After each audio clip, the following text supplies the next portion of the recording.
أعوذ بالله من الشيطان الرجيم. بسم الله الرحمن الرحيم.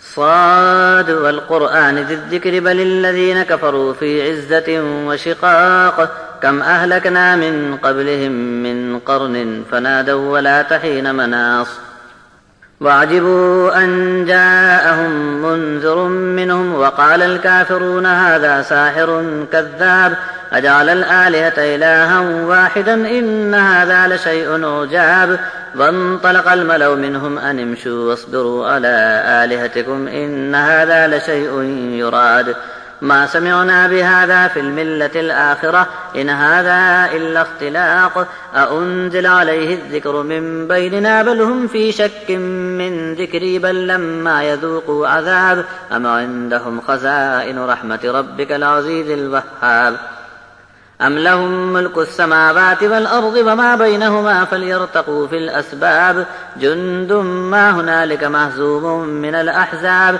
كذبت قبلهم قوم نوح وعاد وفرعون ذو الأوتاد وثمود وقوم لوط وأصحاب الأيكة أولئك الأحزاب إن كل إلا كذب الرسل فحق عقاب. اللہ کے نام سے شروع ہے جو بڑا مہربان نہایت رحم والا ہے.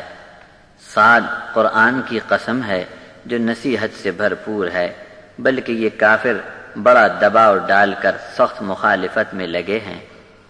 ان کے پہلے بہت سے زمانے کے لوگوں کو ہم نے ہلاک کر ڈالا، تب آخری وقت میں خوب چیخے چلائے اور ہائے توبہ پکارنے لگے، مگر اب نجات کا وقت نکل چکا تھا.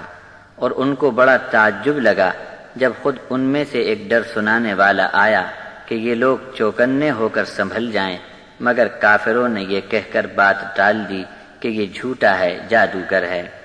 واہ کیا عجیب بات ہے، اتنے سب معبود ہو کر صرف ایک ہی کو معبود بتاتا ہے.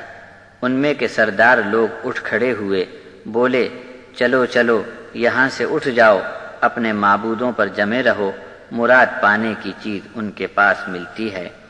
پچھلے لوگوں کے دین میں ایسی بات کبھی ہم نے سنی نہیں، یہ تو بس من گھڑت بات ہے. کیا ہم سب کے ہوتے ہوئے کسی پر یہ نصیحت نامہ اتارا گیا؟ بلکہ ان لوگوں کو میرے ذکر اور نصیحت نامے میں شک پڑ گیا ہے، بلکہ انہوں نے ابھی میرا عذاب چکھا ہی نہیں. تیرا رب جو دبدبے والا اور خوب دینے والا ہے، کیا اس کی رحمت کے خزانے ان کے پاس آ گئے ہیں؟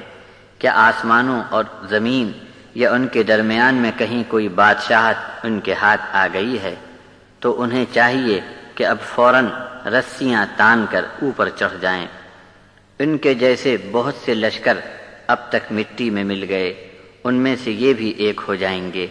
ان کے پہلے نوح کی قوم اور عاد اور فرعون بھی جس کے کھونٹے گڑ گئے تھے سب برباد ہو گئے، اور سمود اور لوط کی برادری اور بنوالے یہ سب بڑے جتھے دار لشکر تھے، سب مر کھپ گئے.